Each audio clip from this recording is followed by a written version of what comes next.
අපි බලමු ඔබට සෑම මාසයකම ගෙවීමට ඇති වියදම් ලේසියෙන්ම ඇතුළත් කරන විදිය. මුලින්ම අපි එම වියදම් ලිස්ට් එක සකස් කරලා තියන්න ඕනේ. වියදම් කාණ්ඩය සහ මුදල ඇතුළත් කරලා තියෙනවා.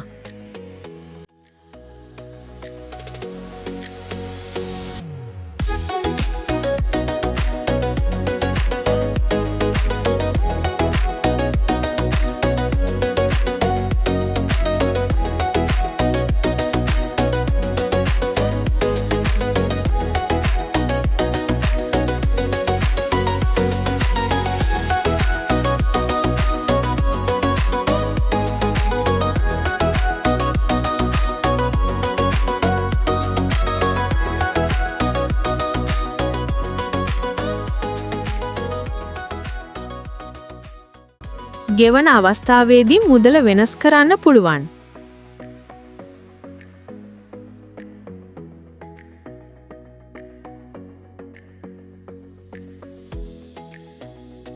ඔබට තියෙන්නේ පේ බටන් එක ක්ලික් කරන එක විතරයි.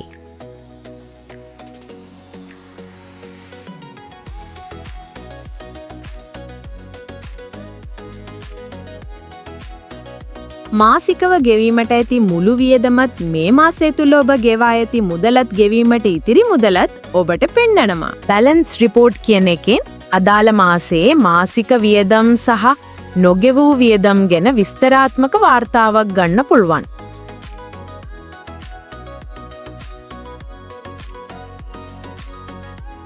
ඒ වගේම නිතර ඇතුළත් කරන්න වෙන වියදම් ලිස්ට් එකක් හදලා ලේසියෙන්ම වියදම් ඇතුළත් කරන්න පුළුවන්.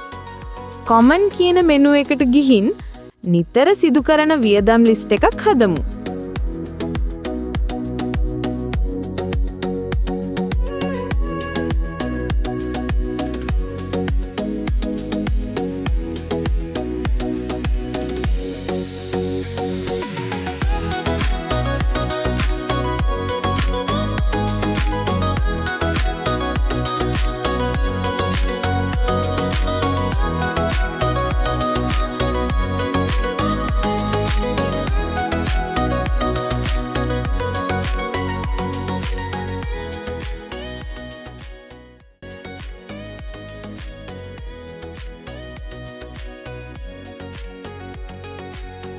ඩෑෂ්බෝඩ් එකේ ක්වික් එක්ස්පෙන්ස් එන්ට්‍රි කියලා බටන් එක ක්ලික් කරන්න.